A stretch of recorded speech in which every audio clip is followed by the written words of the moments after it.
ইংরেজদের বিরুদ্ধে যুদ্ধ চলাকালীন অসুস্থ হায়দার আলীর মৃত্যুর পর তার সন্তান টিপু সুলতান মহীশূরের সিংহাসনে বসেন। খুব ছোট থেকেই যুদ্ধবিদ্যায় পারদর্শী ছিলেন। ইংরেজদের সঙ্গে মাঙ্গালোরের সন্ধিতে রাজ্যের হারানো অংশ ফিরে পান। স্বাধীন চেতা এই বীর যোদ্ধাটি সারা জীবন মারাঠা এবং ইংরেজদের সঙ্গে যুদ্ধ করেছেন।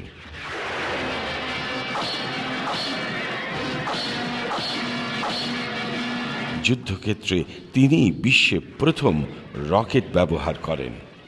ইংরেজদের বিতাড়িত করার জন্য তিনি ইস্তাম্বুলের অটোমান সাম্রাজ্যে দূত পাঠিয়েছিলেন।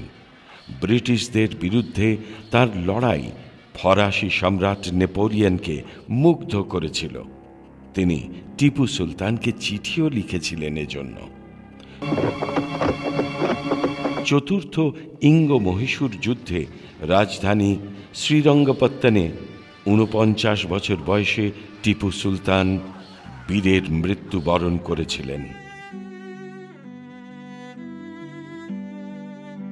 সামরিক দিক ছাড়াও টিপু কৃষি, ব্যবসা বাণিজ্য ও রাস্তাঘাটের উন্নতি ঘটান। বেশ কিছু ভাষাও জানতেন তিনি এবং তার উৎকৃষ্ট গ্রন্থাগারও ছিল। ১৭৫০ সালের ১০ই নভেম্বর অর্থাৎ এই দিন দেশপ্রেমিক বীর যোদ্ধা টিপু সুলতান ব্যাঙ্গালোরে জন্মগ্রহণ করেন।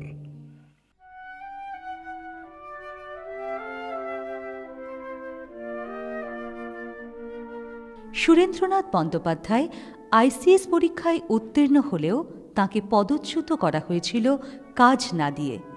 এই সময় বিদ্যাসাগর তাঁকে মেট্রোপলিটন কলেজে ইংরেজির অধ্যাপক নিযুক্ত করলেন। পরে নিজেরই প্রতিষ্ঠিত রিপন কলেজে পড়াতেন তিনি।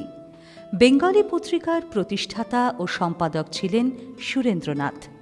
জাতীয় কংগ্রেস প্রতিষ্ঠার উদ্যোগীদের মধ্যে অন্যতম ছিলেন সুরেন্দ্রনাথ।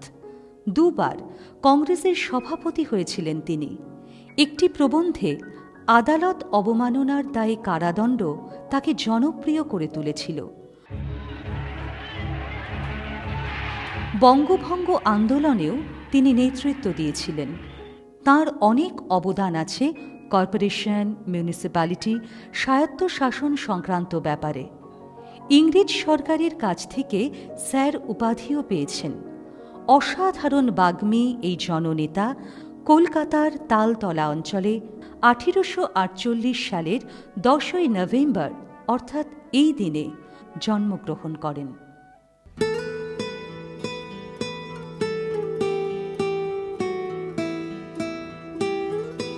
রিচার্ড বার্টন একসময়ের হলিউডের সর্বোচ্চ মূল্যপ্রাপক অভিনেতা। খুব ছেলেবেলায় মাতৃহারা হন।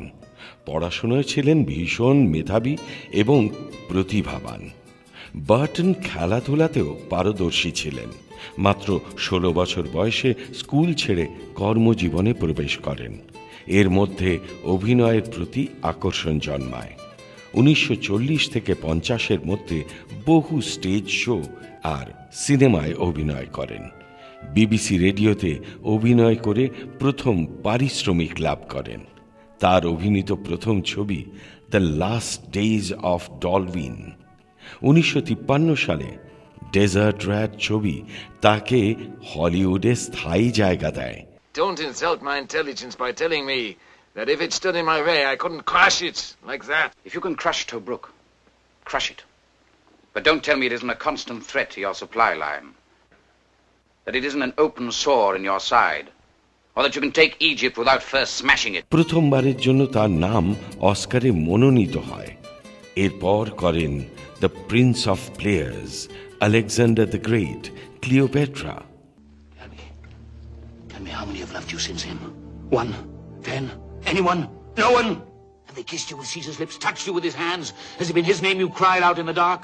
And afterwards alone, has he reproached you, and have you begged forgiveness of his memory? That any army since the world began has ever yet achieved the conquest and destruction of the Persian Empire. Nothing is changed but the name of the king. বিখ্যাত অভিনেত্রী Elizabeth টেলরের সঙ্গে বিবাহ বন্ধনে আবদ্ধ হন। হলিউডের এই প্রবাদপ্রতিম অভিনেতাটি 1925 সালের 10ই নভেম্বর অর্থাৎ এই দিনে ইংল্যান্ডের ওয়েলসে জন্মগ্রহণ করেন।